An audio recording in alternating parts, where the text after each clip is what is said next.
The Susan Brender Show is a radio show online broadcasted on YouTube across the United States and globally.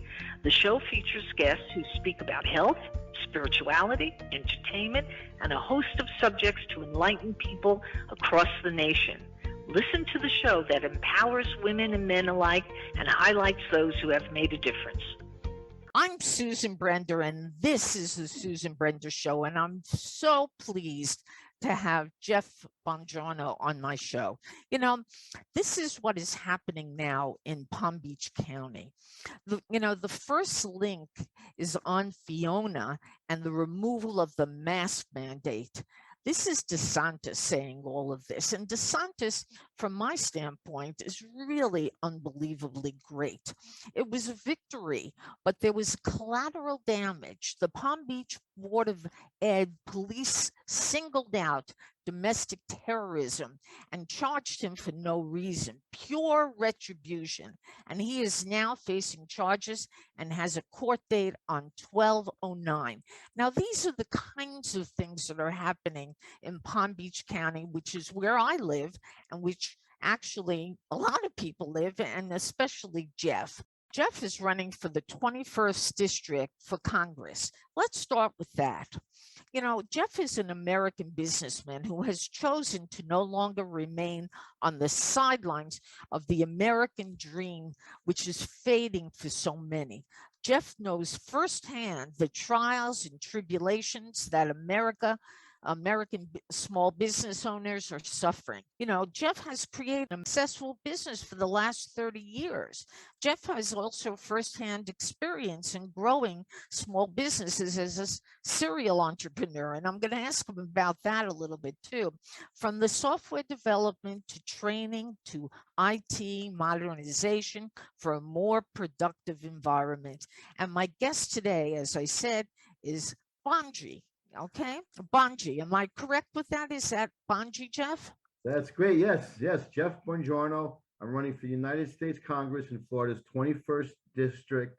The current incumbent is Lois Frankel, and when we redistrict, I'm going to stay on the race with Frankel. And thanks for the introduction, and thanks for the mouthpiece. You know, I want to tell you something. Frankel has been in office for a long time, and you know, we live in Florida, and a lot of the people in Florida, as you know, are Democrats. You can't do anything about it. It won't change. I mean, these are baby boomers that live here, and they have a mindset, and their mindset is no matter whatever happens, no matter whatever a Democrat says, they believe in him. Now, that's kind of the question that I want to know from you, because here's the thing. You're running under the Republican Party. And when you run in a district, 21st area, then what are you going to do? How are you going to make a difference? How are you going to, beat somebody like Frankel? Sure, that's a great question. And yes, the district does tilt blue. And, what we have in our favor are many refugees who have fled the tyranny of blue states, such as I. 11 years ago, I myself fled the tyranny of New Jersey for a freer life in Florida. And we also have in our voter rolls an equal amount of non-party affiliates who total the number of Republicans. So when we do our analytics, we have to keep in mind that, number one, Florida just recently tipped. For the first time, there's more Republicans in the state. On the state level, that's great. But what I'm seeing is a groundswell of enthusiasm towards an America First agenda, towards energy independence. We have irate parents who have been sending their children to public schools and only for them to be indoctrinated by socialism and Marxism and being taught that they're oppressors. So I think that the base is motivated. I think that the MPAs are going to come on over to our side of the aisle. And I think that it was fairly evident in Virginia and New Jersey. Yeah. You believe in the Constitution, which is really relevant today as it was the day it was signed. There's no question from my standpoint that the Constitution is so important, and the Bill of Rights also is important.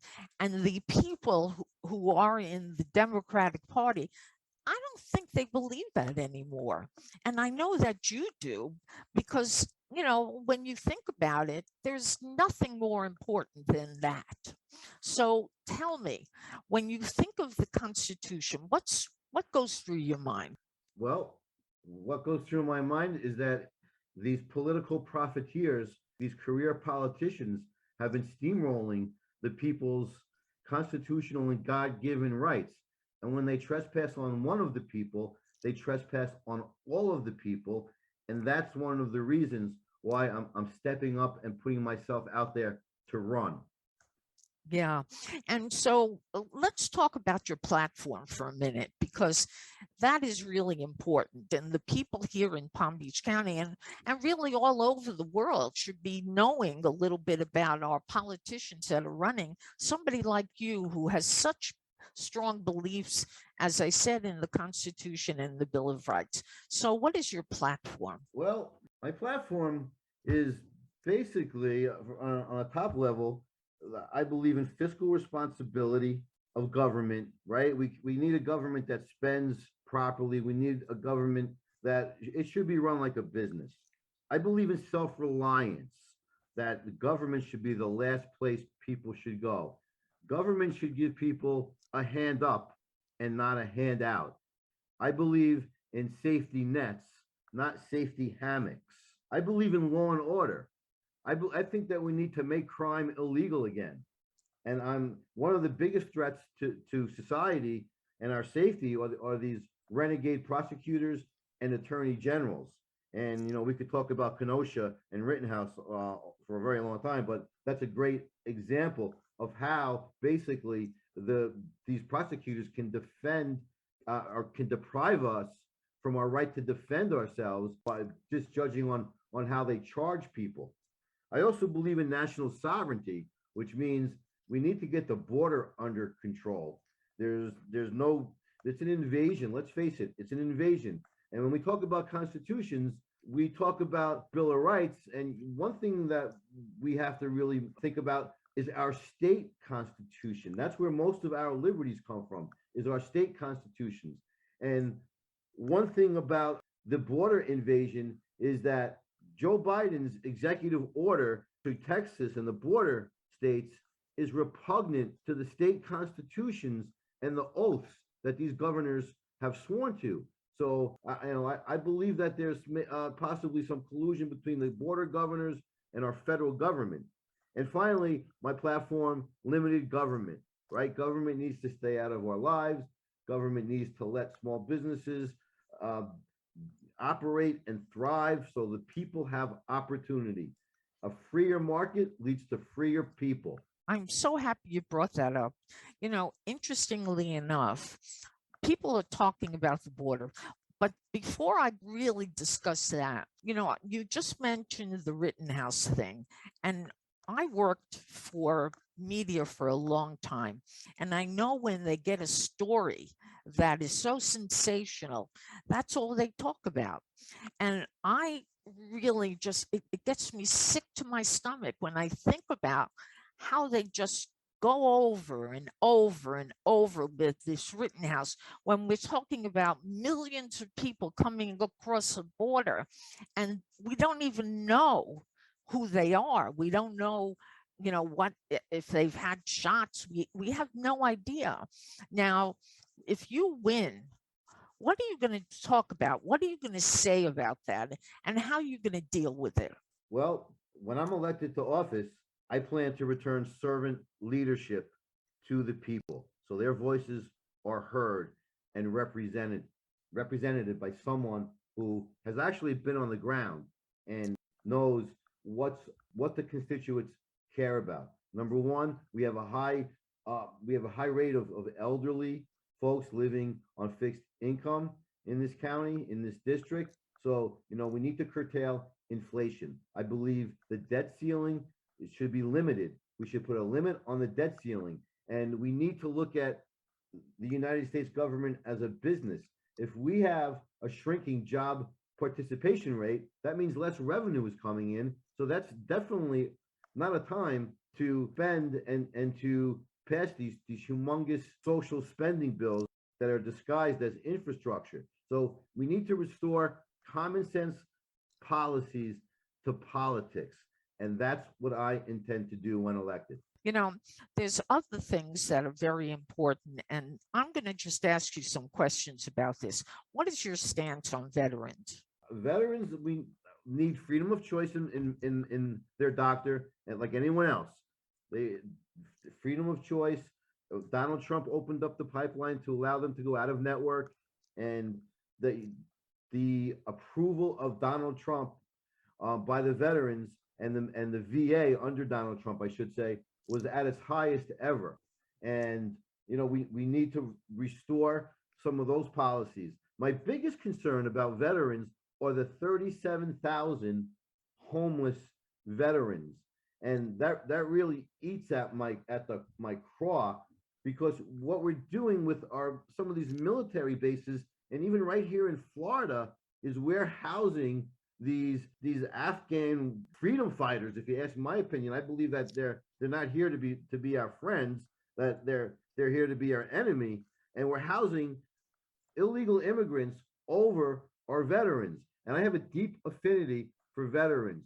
For 18 years, I owned a private vocational technical training center, an IT school, and through veterans grants, Stafford loans and grants, I dealt with many veterans on a very personal level, and I have tremendous respect, and it really sickens me to see the number of veterans that are homeless today. Yeah, that is something that I see all over the world. I travel, and I'll give you another case, not only in Florida, but if you go to California, you can't even believe your eyes. I mean, there are, I'm going to use the word thousands of homeless people sitting on the streets, and they have a governor who doesn't even care about that.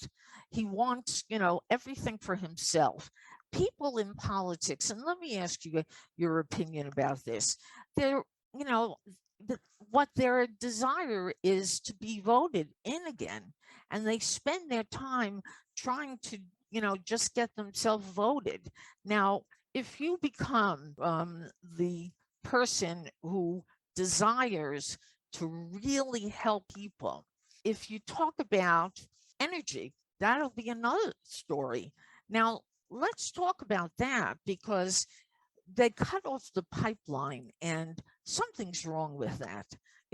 What do you think is the problem with that? Sure. Well, I believe that there's an underbelly of globalists that are behind the Biden administration, and their goal is to have us in a society where we're proletarians, where there's less opportunity. It's basically American Marxism, and they're pushing us down that line towards a communist nation, which we have socialist Democrats. They come right out and say it. So we're moving towards socialism, and one of the benchmarks of socialism and communism or shortages of goods, items. There's not enough. Our shelves are empty, and there's basically too many dollars chasing too few products. And it's not by coincidence, it's by design. You really can't have supply chain issues that are lockstep across the world. And there's an evil belly.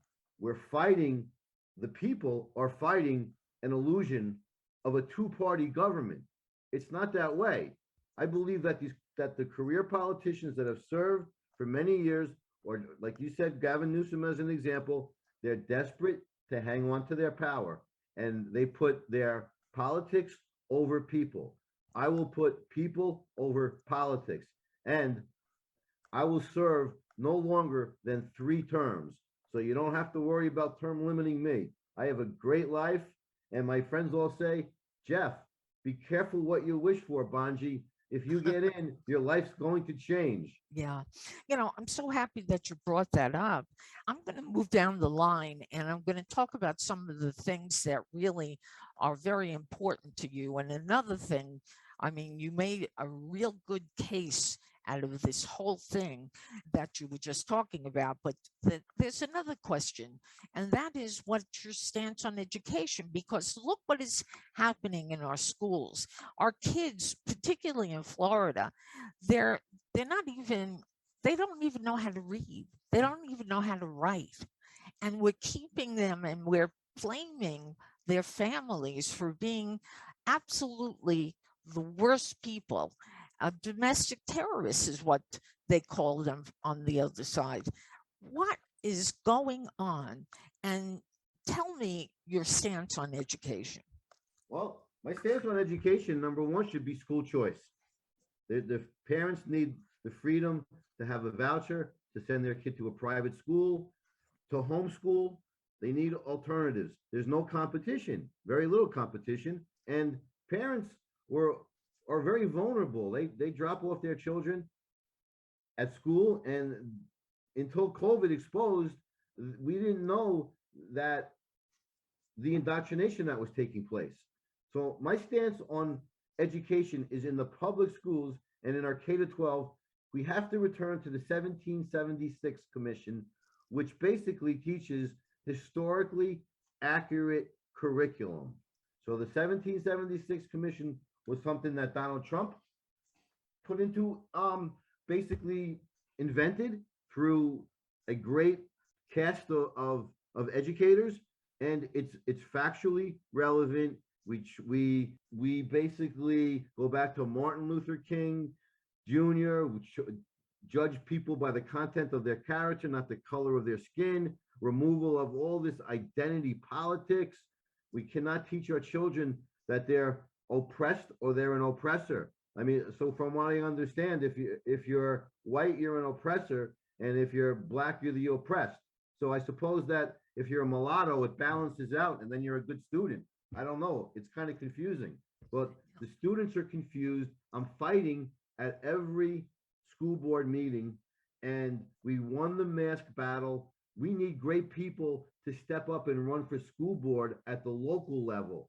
And I'm happy to announce that Bailey Lascelles, which is the mother of the brave young second grader, Fiona, she is running for school board in the 3rd district, and we're kind of commingling our campaigns where I'm on the ticket and she's on the ticket, and we're going to go out and do events together and try to just get more bang for our buck. I'm a business guy, so I try to do more with less, and that's how I run my campaign. That's how I run my business, and that's how I'll run government. That is really admirable. When you talk about being in business and what is happening right now, which is the fact that a lot of people are, really looking for people to work for them because the country and the federal government is giving them money. I mean, that is an atrocity. That is horrendous. Why would they do something like that? And if they do, or if they try to do it, what's your stance on that?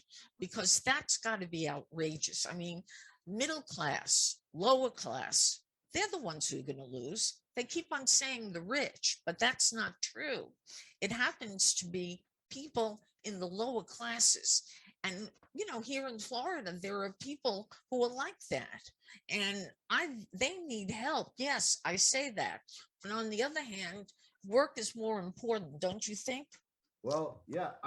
What's most important is opportunity, and the environment that we're in now is rigged against small business, and there's been an attack on small business ever since, well, for many years, and one of the most evident periods was the Summer of Love, where businesses were destroyed, burnt, looted. There were murders, and those small businesses, they're never going to recover, and they were in low-income neighborhoods. So the folks who think that Democrats are for the small people, we need to rethink that. They need to rethink that. they need to stop voting like their parents and start voting for their children and their grandchildren. And Yeah. socialism is not the answer. A free market leads to freer people, and we need more opportunities so people can move up the ladder. Education is a big part of it. That's where self reliance comes in. The government should be the last place that you look for help. And I have an old saying from my days in education: the more you learn, the more you earn. And that's how you move up the ranks. It's not by sitting home and playing video games and collecting a government check. It's by motivation. The problem right now is in our education system is that our students are being graded on pass or fail. So they're not being rewarded for the extra effort needed to have an A or a 99% or a 97% score or grade point average. It's mediocrity. The leftist radicals have removed competition out of the equation where everyone gets the participation trophy. They've even basically thrashed women's competition by allowing cross gender to compete in women's competition and and get scholarships. That's the most insane thing that I've ever heard. And students need to be rewarded. There should be a different grade for someone who barely passes with a 65%, and a student who scores a 95% should be able to get a pat on the back and a gold star. That's how America works. We reward hard work. Nothing should be handed to us, only for a short period of time. As I said earlier, we give a hand up, not a handout, and safety nets, not safety hammocks. Yeah. You know, I one of the things I mentioned at the beginning of the show was the fact that the media plays such a role and such a real kind of position on teaching people the wrong thing. They only want to talk about sensationalism, but when it comes to the kinds of things that you're talking about, somehow or another it disappears. Now let's just talk a little bit about the Rittenhouse thing, because it is on television and it is a sensational thing and people want to know about it. Now, why do you think, to you this way, the media is so excited about this particular case? What is the reason for something like that? Well, it's unfortunate that the whole Rittenhouse trial is based on the summer of love and the riots that we saw across the country. And to me, this is cause and effect. If the terrorists weren't out roaming the streets, burning down the city, this never would have happened. So it's sensationalized by the media because we have a corporate radical left media who hates the fact that we're able to defend ourselves. They hate the Second Amendment. They hate heroes. They hate alpha males. They've turned alpha males into a new term that they've coined called toxic masculinity. So the left wants us to be scared. They want us to live in fear. So we're more dependent on the government. And it's no secret that the mainstream media is basically an operative for the radical far left. What I would introduce when elected is a bill for truth in advertising. I can remember a story back in the late 1990s when I placed a newspaper ad and it stated that you could earn up to $500 to $1,000. Now, I was fined by the state attorney general or someone stepped in and they said, hey, you can't say that because it misleads the people. And all I was saying is it was basically two different positions. I was trying to consolidate words, and you get up to 500 for the one position and up to 1,000 for the more difficult position. And a little advertisement triggered a whole series of events, and that needs to be, we need truth in our media. We need a competitor. We have Newsmax, we have, Steve Bannon, but it's not mainstream. And the mainstream media is reaching the most amount of people, and they're being brainwashed. But there's been light shed of late, and I think that some of the people are rising up, and we need lions, not sheeps. Yeah, we met, if you recall, at Club 45. And one of the things that I think is so wonderful is that there must have been about 2,000 people cheering and saying how much they believe in everything that you're talking about, virtually everything. And that is why I think you have a real big chance to get your desire to be in Congress. And I'm so excited for you. I really am, because you represent the people's real wish. And I'd like to tell everybody that you're the person that they should be voting for. So I'd like to give Jeff, if you don't mind, my guest the last word. And if there is something that you'd like to tell the audience, that would be great. Absolutely. We have this groundswell of enthusiasm. There's a great awakening. And the first thing we need to do is take a look at our election integrity. I serve on the Election Integrity Committee with about 40 state legislators led by Amanda Chase, Wendy Rogers from Arizona, Amanda's from Virginia. We've uncovered an election fraud cartel whose business is trafficking fake ballots and fake voter registrations. And we need to address that. And on my website, which is votebongi.com, VOTEBONGI.com, there's an affidavit and directions that people can download.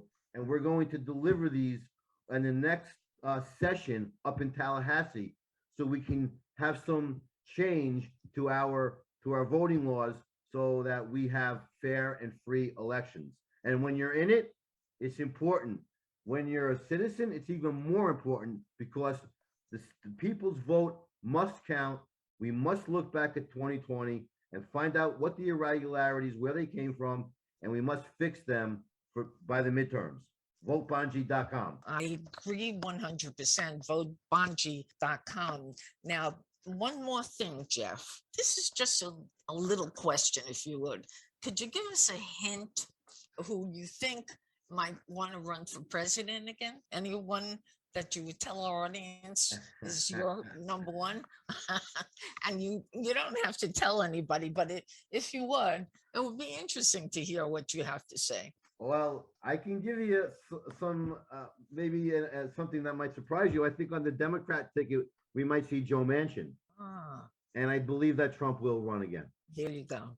Well, today my guest has been Jeff Buongiorno, who is an American businessman who's learned so much and is running for Congress in the 21st area of Florida.